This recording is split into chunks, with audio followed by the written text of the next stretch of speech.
When I was thinking about moving to Wilmington, I had a few lunches with the mayor, who's a charming guy, and he told me that the street that I moved onto, Market Street, used to have live music all up and down, and he wished that could happen again.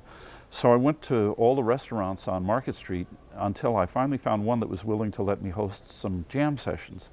And I figured that that I could endure them for a couple of months, and then they'd live or die on their own. And what happened was that some really fine musicians came to them, almost from the very beginning.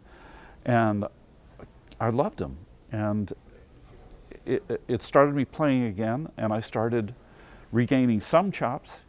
And so I started performing again. And if I'm in Wilmington on a Tuesday or Thursday nights, I'm at the jams, because they're just, well, like all jams, they're alternately great and just completely terrible.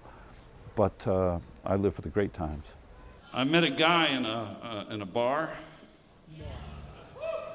and he said, if you buy me a drink, I'll tell you a story. Well, I'm a sucker for a good story, so I bought the man a drink, and this is the story he told me.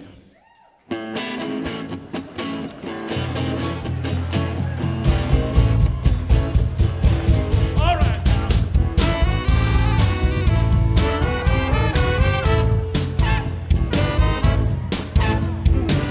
I went to a carnival a few years ago. No big deal, Ferris wheel, usual stuff, you know. I walked around till I found a little tent. Man outside gave a speech, and this is how it went. She walks, she talks, she crawls around on her belly like a reptile. Oh, it was the same old speech, except for one part. He said, we won't charge you no money, you got to pay with your heart. What do you do to these men? You know the same riding crowd that was here last night is back again. Of course, I went right inside and I searched around for a seat. The lights went low.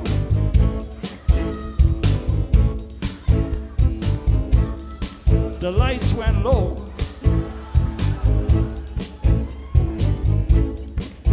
And the drum played the beat.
The band consisted of a fiddler, the pharaoh of the fiddle, the behemoth of the bow, the sultan of the strings, the ruler of the rosin,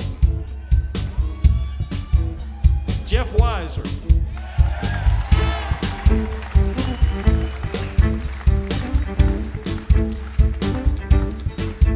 On acoustic guitar, electric guitar, mandolin, fiddle, third bass, and utility and field.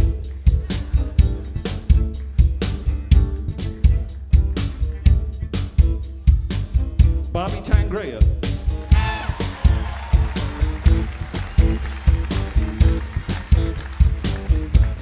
The singers were Angels, Nancy Josephson,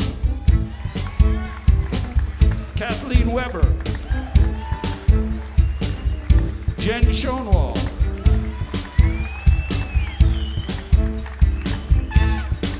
playing the bass and conducting the band, the real conductor, Butch Amiot.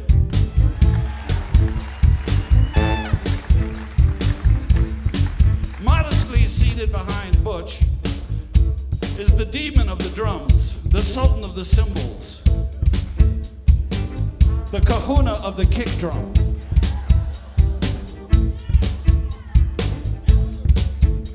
The god of the groove and boss of the beat, Richard Crooks.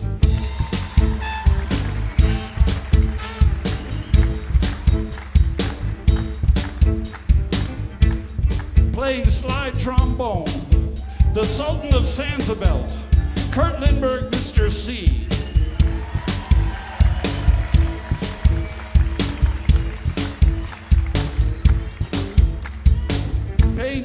Playing the trumpet, the only man in the band longer than me, Peter Eklund.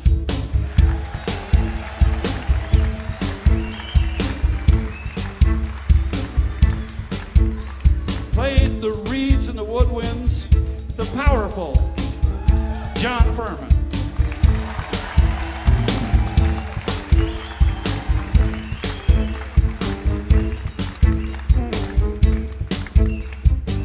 And then the girl got up on her tippy toes, you know. She had these itty bitty little feet.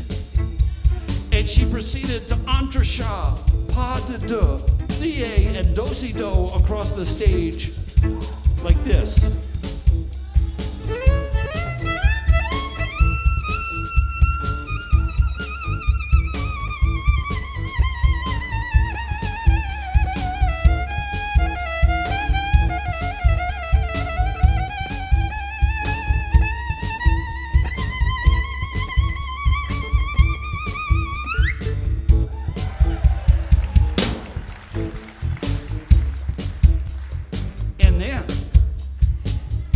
This girl found part of the stage that spoke to something deep within her. She had what we used to call a meaningful relationship with that part of the stage right there in front of us.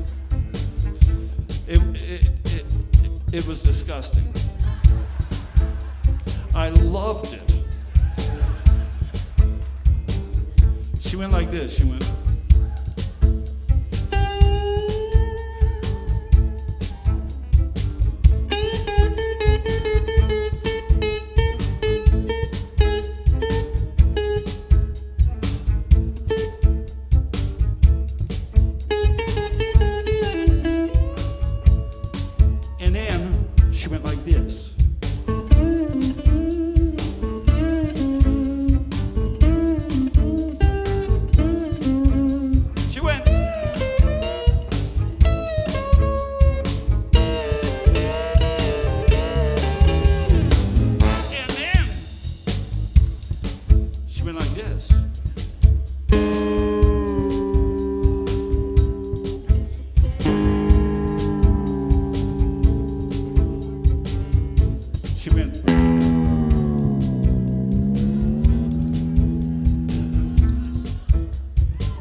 That's not an easy thing for any woman to do.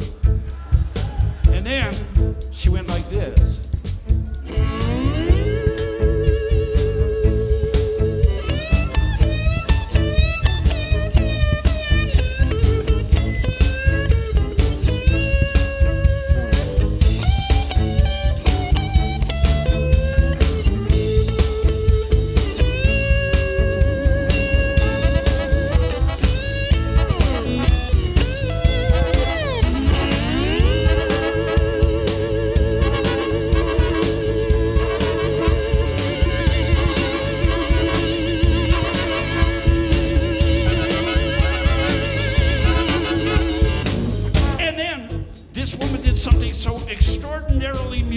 innocent. She did something so paralogically extrapolatory, something so phenomenologically hirsute, that to this very moment in time, I doubt the evidence of my own auricular organs.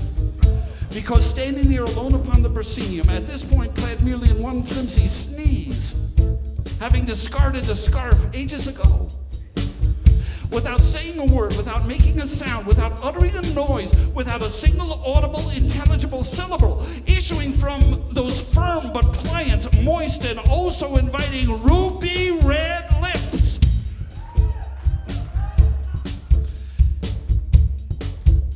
I thought that the movements of her body were calling out my name. No. Really, she went like this, she went.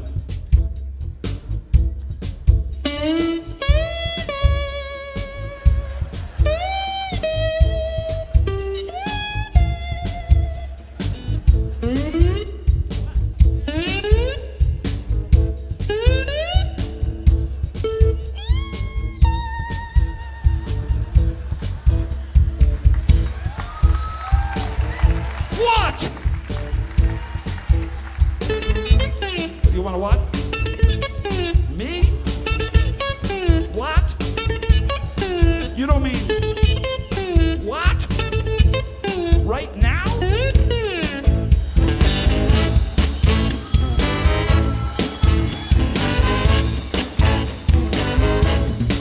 And then she smiled a smile for the whole world to see. She trying to have you look right at me. I must have jumped 10 feet in the air. When I come down, that girl wasn't there. Oh, Sharon! What do you do to these men? You know the same right and top of the tail, that's not exactly. Well, out come this dude with curtain red hair. He had a big bushy beard. He was built like a grizzly bear. He said, cease and desist from the demonstrations. That's the end of the show. And if you wish to continue breathing, just turn around right now and go. I didn't hang out. I went right to the door. On my way through, I heard that big bear roar. Oh, Sharon! What do you do to these men?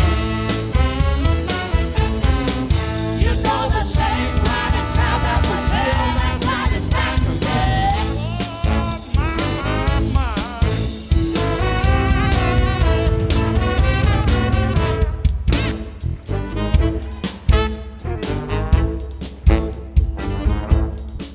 Well, every night the show was in town, I was right there, just a couple steps ahead of that belligerent bear. And you know, it worked the way the man predicted in his speech at the start, because when the carny left town, it took a whole bunch of my heart, and I still get a